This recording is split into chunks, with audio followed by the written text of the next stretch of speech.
Do you ever feel like you have a truly complicated relationship with time? Like you're constantly frustrated, always chasing deadlines, and never quite seem to have enough of it? Yeah, that You feeling. might even feel like time is just slipping away, and that to-do list, it seems to grow rather than shrink.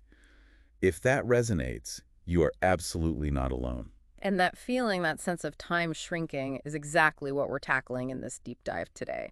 We're going to give you a shortcut, really, to mastering time management. Okay? We're pulling practical, actionable techniques straight from Risa Williams' fantastic book, The Ultimate Time Management Toolkit. Right. And our mission for you, our listener, is to walk away with tools that will help you truly organize your time, find real motivation, achieve your goals. And feel more connected, right? Exactly. Feel more emotionally connected to your successes.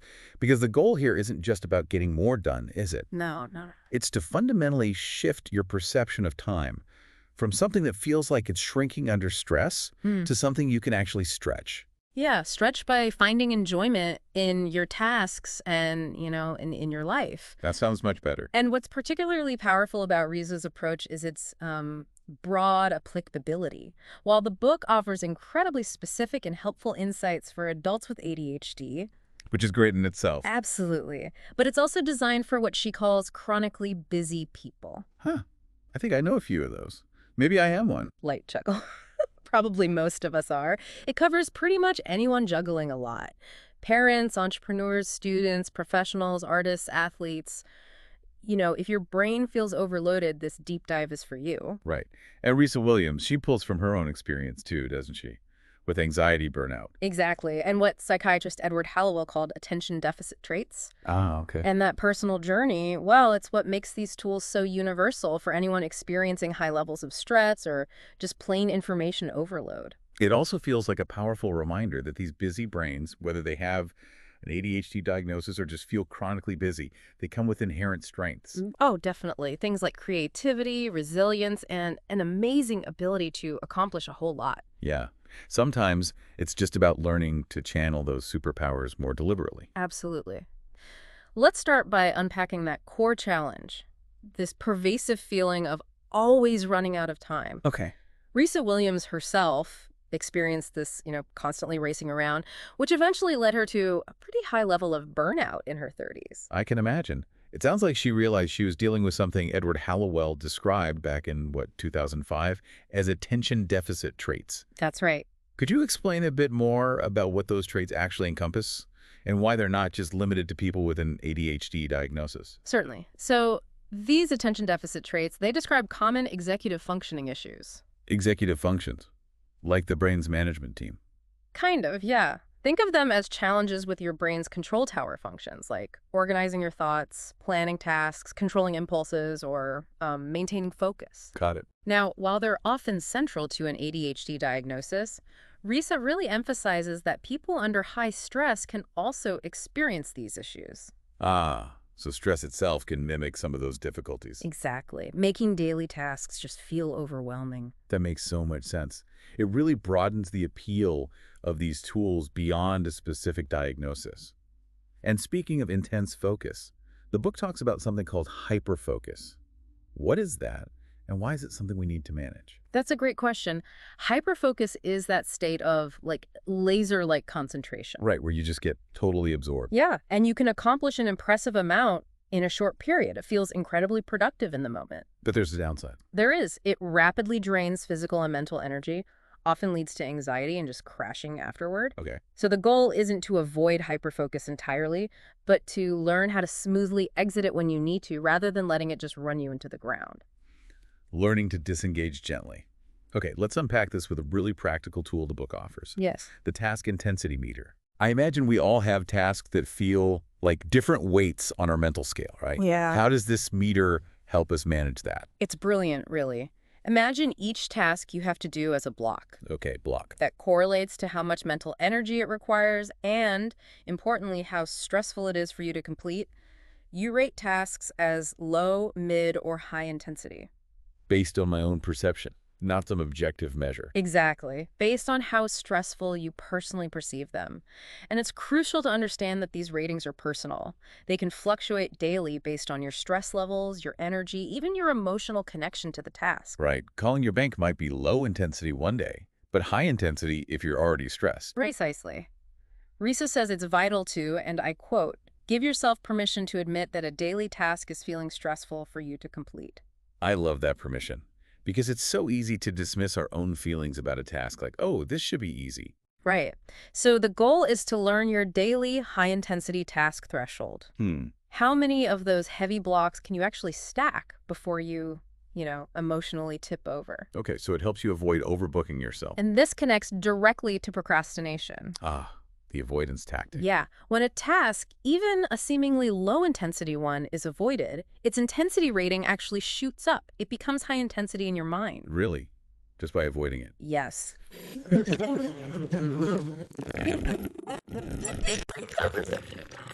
Making the unpleasant task feel even worse in what feels like a shorter time frame. Wow.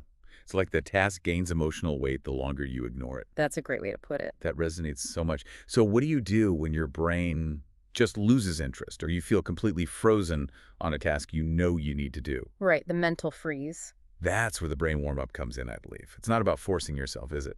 Precisely. The concept is simple. Instead of trying to force yourself directly into an avoided task, you do a specific brain warm-up activity for about 30 to 60 minutes. Okay, like stretching before exercise. Exactly, to mentally prepare. Risa introduces the 3 settings at attention, like focusing a camera lens. Okay. There's unfocused, where your thoughts are just wandering, half-focused, where you're sort of engaged, and fully focused, like when you're totally engrossed in a word search puzzle. Right. The aim is to choose warm-up activities that guide you into that fully focused state. That makes perfect sense. You're easing into it. Yeah. Are there any activities, though, that we should specifically avoid during this warm-up? Things that might seem helpful but actually backfire. Absolutely. This is critical. The rule here is to avoid what the author calls time sinkhole activities. Time sinkholes. Yeah. Like quicksand for your attention. Pretty much. Think of these as mental black holes. Things that unexpectedly blur your attention and drain your mental energy without providing genuine rest or productive engagement. Scrolling social media. Exactly. Endlessly scrolling social media or maybe news scanning that just swallows hours without you realizing it. In there. The key is to, quote, choose a brain warm-up activity that sharpens your attention rather than blurs it. And also, choose a brain warm-up activity that charges your mental energy rather than drains it. Sharpening versus blurring. Charging versus draining. Got it. So what are some good examples? Good examples include things like crossword puzzles, maybe a short run, light organizational tasks, or even journaling for a bit.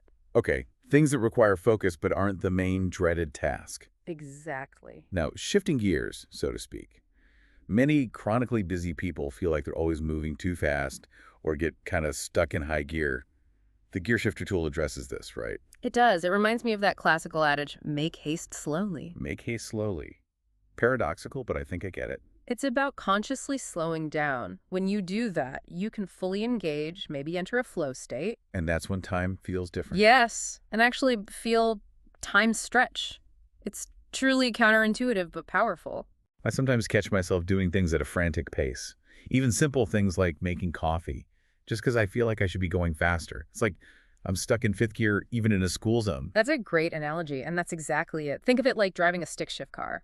Smoothly shifting gears, high, middle, low is essential. Right. If you try to downshift too hard without using a clutch, you get that emotional grinding. That feeling of anxiety, restlessness, like your brain can't settle down. That's the one. So how do you downshift effectively using this model? Okay, so to go from high gear down to low gear, Risa suggests you can deliberately use those time sinkhole activities. Wait, the ones we were just told to avoid. Yes, but strategically. At the very end of the day, when no important tasks remain, then you can use them purposefully to diffuse your attention. Okay. Using them as a wind-down tool. Right.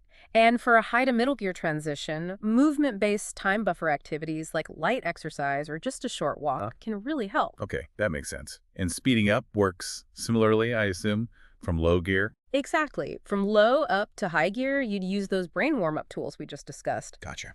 And from low to middle, again, movement-based time buffers are your friend. Little physical activity. What's really vital here, it sounds like, is avoiding grinding the gears, like using a time sinkhole activity to try and get out of low gear. Yeah.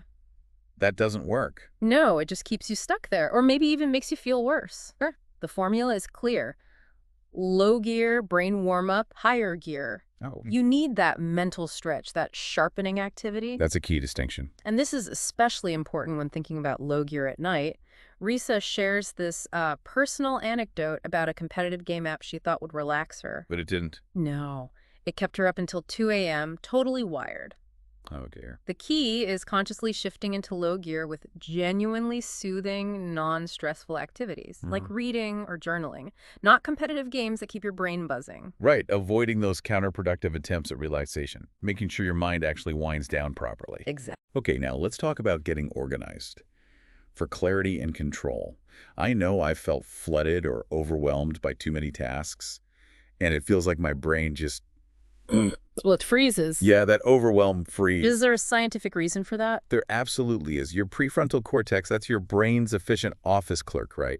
It's command center for planning and focus. Okay. It can literally freeze under stress. And for those with ADHD, that PFC connectivity might actually work a bit differently due to dopamine irregularities. Dopamine, the motivation chemical. Right. Dopamine helps regulate motivation and reward. So if that system is a bit off, consistent focus and decision-making can be more challenging. That explains so much.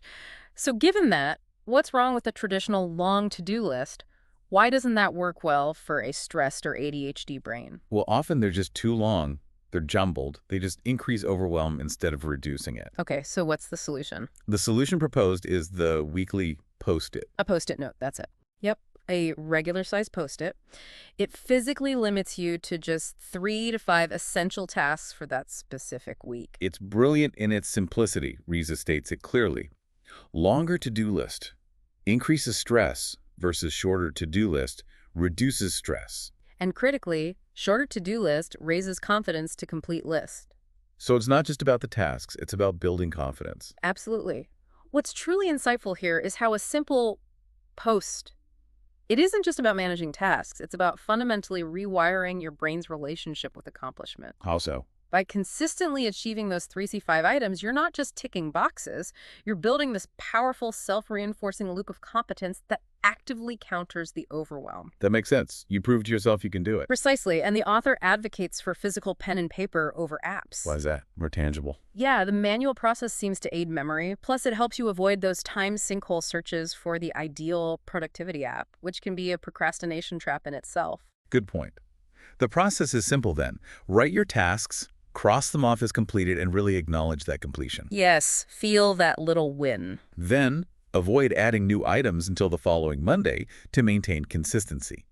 And as you cross things off, use what the author calls motivational micro-thoughts. Right, those little boosts. These are gentle self-talk phrases that build confidence, like, I completed what I set out to do, and I am learning to enjoy this feeling. Or maybe every completed item is a small success that I am going to let myself enjoy for a few minutes. Nice. But what about all those other little miscellaneous tasks? The ones you should really complete at some vague point in the future.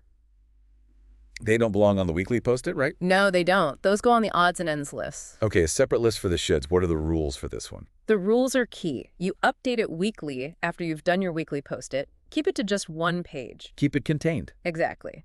And crucially, every week on Sunday, make sure you have done at least one item on your odds and ends list. Just one. That seems manageable. It is.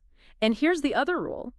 Do not add a new item to your odds and ends list until you have crossed one old item off. The one in, one out system. Pretty much. One odds and ends task on one odds and ends task off. What's the benefit of managing these little things this way?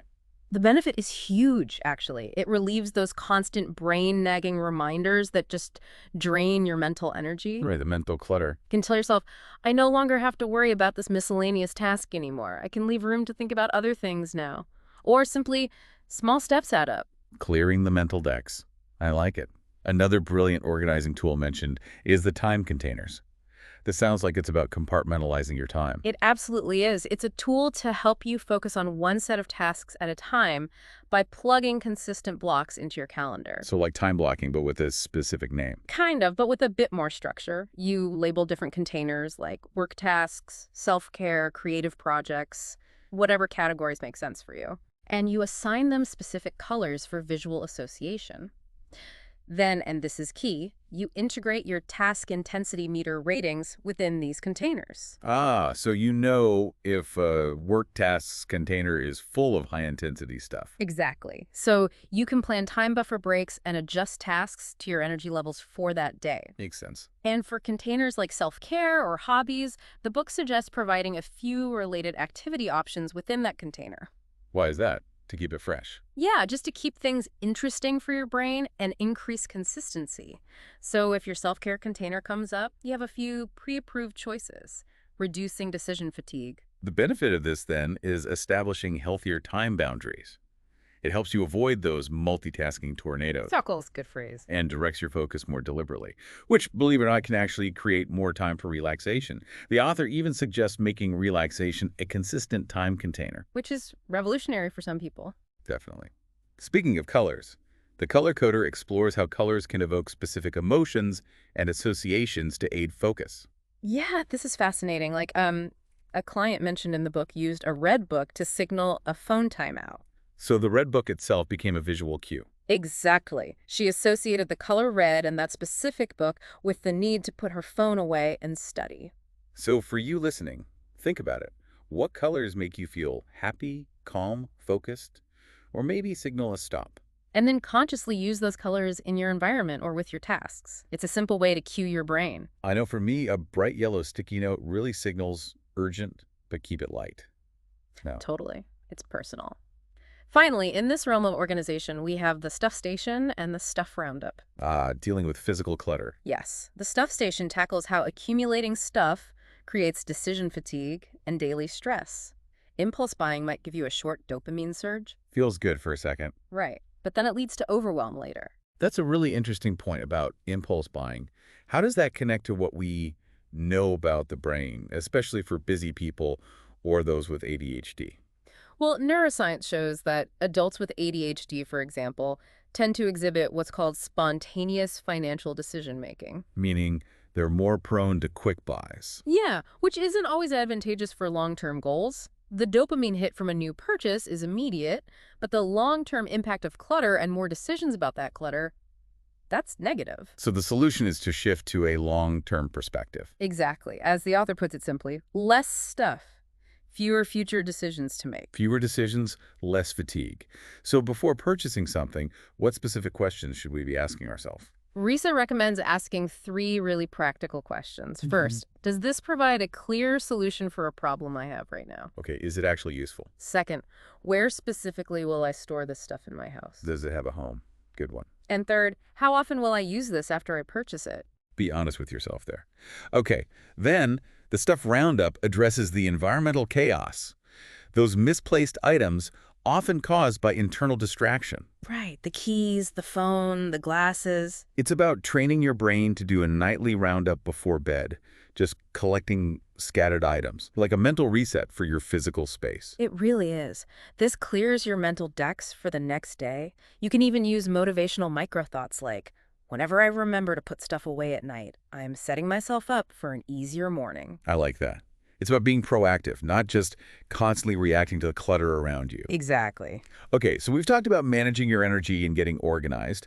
Now let's get into boosting motivation and achieving those goals, starting with the music motivator. Ah, yes. We all know relaxing music helps unwind, Yeah. but can music really help with specific tasks like motivating you? It absolutely can, and neuroscience backs this up quite strongly. Yeah, fast-paced music is shown to increase workout motivation. Relaxing music improves performance on stress tests, and upbeat music can actually boost cognitive processing and memory. Wow. Okay. The concept here is basically creating a conditioned response, a bit like Pavlov's dogs, Ring a bell, start the task. Sort of. An example given is the Olympic runner Mohammed Ahmed, who uses a specific playlist to, in his words, internally instill self-belief before his races. That's a powerful connection. So the application for you listening is for a task you consistently avoid. Like cleaning. Maybe cleaning, yeah. Pick an upbeat, energetic song, ideally without distracting lyrics, and play it a few minutes before starting. Keep it playing until you're done. And you form a clear association, like samba cleaning. Right. I might try that for folding laundry. Maybe a little polka. I don't know. Chuckles, whatever works. The author even uses a specific Bach album to cue her hour-long writing blocks. It can be a great alternative to those jarring phone alarms, too. Good point. And don't forget, beyond task motivation, music also helps you unwind. Create a separate relax your brain playlist for shifting gears after work. Okay, 2 playlists. One for go, one for slow. Now here's where it gets really interesting for me. The wall crusher. Yes, this is huge. You know that feeling when you accidentally trigger your own mental wall of resistance with negative self-talk? Oh, yeah. Phrases like, I can't figure this out, Yeah. or I'm going to screw it all up. And this can be intensified by past criticism, right? Mm-hmm. Especially for those with ADHD or high stress. How do we break through that wall?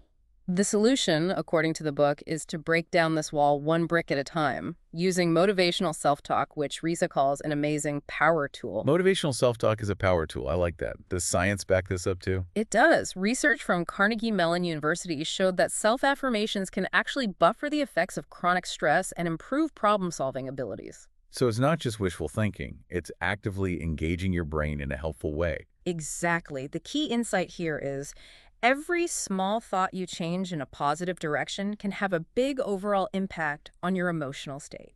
Every small thought matters. So what are some practical examples of these gentle self-talk micro-thoughts? They have to feel real, right? Yes, they need to feel believable, not overly positive or fake. Things like, okay, I'm figuring it out one step at a time. That feels achievable. Or I've figured out new things before and I'll figure out new things again. Building on past successes. Or simply, it's okay to go at my own pace. Repetition and consistency are key here. You're essentially tripwiring and dissolving that wall over time. Building a new, more supportive internal narrative. Precisely. That makes so much sense. And building on that internal narrative, there's the intention compass. Have you ever felt stuck? Like, you sort of want to achieve a goal, but you also sort of don't want to start? Chuckles. Yes, the sort of zone. It's a very common, frustrating feeling. Why does that happen? It's often due to sending conflicting commands to your brain. You're saying go and stop at the same time. So you just stall out. Exactly. The solution is to find motivation by clearly stating why you want to move forward. As Risa puts it, your brain is always listening to what you tell it to do. Give it a clear direction. She provides a powerful template for this, doesn't she? Yes. My intention is to do blank so I can help people blank, and this will make me feel blank. So you fill in the blanks. My intention is to finish this report so I can help my team meet the deadline, and this will make me feel relieved and accomplished. Exactly. Picturing that future feeling and the act of helping others serves as a really powerful motivator. It gives yourself that mental green light. Works for big goals and small tasks too. Both. It gives your brain a clear, positive direction to move towards. Next, we have the goal splicer. The problem. Those overly ambitious, huge, monumental, stressful-sounding goals that are just too daunting to even start. Ah, yes, the New Year's resolution effect. Exactly. I know I've been guilty of writing down goals that could fill a whiteboard. Chuckles. Me too. The solution is simple. Take that huge goal and splice it down. Splice it, like cutting film. Yeah, cut it down into a more reasonable, smaller micro goal that you'll actually do. You take your goal, maybe cut it by half or whatever feels right. And check in with yourself. Yes, ask yourself, does this feel manageable now? If not, splice it again until you arrive at a micro goal that feels easy to start. How do you know when you've hit the right size? You'll know it's right when you feel you can actually set a date to start it without that immediate feeling of dread or resistance. The crucial balance, then, is not to splice it down to nothing. Right, it still needs to move you forward. But also not to leave it so big that it still triggers that wall of resistance. Find the sweet spot of manageability. Exactly. Remember, splicing goal splices mental resistance. Love that equation. And once you've set those more manageable micro goals, 2 tools help keep you moving forward: the goal tracker and the reward planner. Yes, crucial follow-through tools. The goal tracker addresses the problem of, well, not realizing how much you actually accomplish. We tend to focus on what's not done. Which leads to self-criticism, yeah. The solution is simple. Keep a basic journal just to track, say, 3 to 5 small steps you take each day toward your goal. Just small things. Yep, tiny steps count. You know, the book says you'll find that you actually do quite a lot each month when you track it this way. It's an easy way to give yourself credit and boost motivation without the pressure of a massive to-do list looking back at you. Makes progress visible. Then there's the reward planner. The problem here is racing from goal to goal in what the author calls goal robot mode, Just checking boxes. without pausing to acknowledge accomplishments. This leads straight to burnout and demotivation, right? When the goal robot eventually collapses because its batteries run out. Totally. The solution is to plan specific, manageable rewards for goal completion. Make it a clear equation in your mind. Task completed, specific reward. And the crucial point here is reward follow-through. Yes, this is so important. Not following through is like promising a dog a treat and then just walking away. Your brain will be disappointed. And definitely less motivated next time. It needs that dopamine hit of accomplishment and reward. So it's essential to actually give yourself that reward you planned to avoid the dopamine roller coaster and prevent that wall of resistance from popping back up. Rewards are a simple way of thanking your brain. It leads to a happier emotional state overall. It's literally reinforcing the positive behavior you want to repeat. Okay, makes total sense. Now, let's shift to cultivating calm and confidence, starting with the day bookends. Morning and night routines. Many of us wake up with those anti-motivating thoughts, right? That feeling of dread, like, I don't want to do that thing today. Or we just jump straight into firefighter mode, that stressed out frenzy. Yeah, reacting to emails first thing. And this is often fueled by something called the cortisol awakening response. Cortisol, that's our stress hormone, isn't it? So we wake up and our body is already kind of in fight or flight mode. Precisely. The cortisol awakening response is basically your body's natural fight or flight hormone giving you a jolt in the morning. Helpful for cavemen, maybe. Right. While it was once useful for escaping saber-toothed tigers, today it often just amps up our anxiety about our overwhelming to-do lists. Makes us feel more stressed right from the start. So the solution is to establish pre-planned morning and nightly routines for smoother, gentler transitions between rest and work. Control the controllables. Okay, for the morning bookend, first, there's the negativity neutralizer. Catch those bad thoughts early. You catch those negative morning thoughts, label them as harsh, and replace them with kinder, neutralizing micro-thoughts. Not overly positive, just neutral. Right, like, okay, I'm just waking up now and I'm taking things one thing at a time. The idea is neutralizing negative thoughts, neutral feelings. Just getting back to baseline. Then square breathing. This is touted as the fastest way to reset your brain after that cortisol spike. How does that work again? It's simple. Inhale for 4 seconds, hold your breath for 4, exhale slowly for 4, and hold the breath out for 4. Repeat a few times. In 4, hold 4, out 4, hold 4. Got it. Incredibly effective at calming your nervous system. Okay, what's next in the morning routine? After that, quickly scan your weekly post-it list just to set your focus for the day. Okay, gentle reminder of priorities. And finally, choose a brain warm-up activity, something to get your brain in the mood for work rather than forcing it. A gentle ramp up instead of a stressful launch. I like it. Now for the night bookend. The problem. Chronically busy people often accidentally train their brains to think myself awake, Oh yeah, the 3 a.m. problem-solving session. trying to solve problems at night. This problem detective gig only causes exhaustion, right? Absolutely. So the solution is to establish a firm rule to allow yourself to do nothing at night. Do nothing. That sounds hard. It can be. Use gentle micro-thoughts like, nighttime is for resting. I don't have to solve any problems right now. Repeat it like a mantra. Consistency helps. Short guided meditations, or even just focusing on white noise, can help quiet the mind chatter and connect you with the present moment, building inner peace. And a truly powerful closing exercise mentioned is the appreciation journal. Focusing on the good stuff. As a nightly ritual, you write down maybe 3 to 10 things that made you feel good that day, focusing only on the good stuff that worked out for you. Like completed tasks, using a micro-thought successfully. A calm moment. Exactly. This daily practice literally trains your brain to notice positive things more often.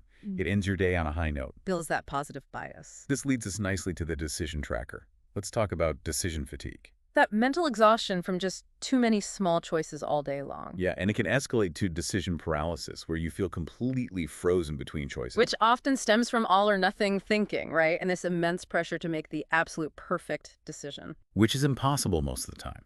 So the solution is to boost your decision-making confidence, not by tackling huge decisions, but by tracking small, successful, everyday decisions. How does that work? You just notice the small things you decide each day that actually work out well.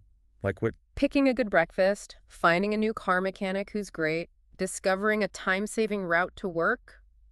Little wins. That's powerful. Yeah. It's not about making monumental decisions perfectly, but simply building a track record of competence in daily life. And you use positive micro-thoughts alongside this tracking. Like, okay, I am making a good enough decision based on the information I have right now. Good enough, not perfect. Or, if this doesn't work out, I will be able to figure out what the next step will be. Building trust in your future self. Exactly. The core idea is that confidence comes from believing in your ability to adjust things later, not from getting it perfect the first time. Yeah, anxiety often convinces us that we can't figure things out. But as the book says, we are figuring things out every single day. It really shifts the narrative from perfection to progress and resilience. And a crucial tool in this Calm and Confidence Toolkit, maybe one of the most direct, is the word selector. Watching your language. The words you say to yourself, especially those negative exaggerations like, this line is killing me, or this traffic is my worst nightmare, they can actually block your path and trigger real stress responses in your body. Because, as the book reminds us, your brain is always listening to the words you tell it. Does the book delve into the science behind that?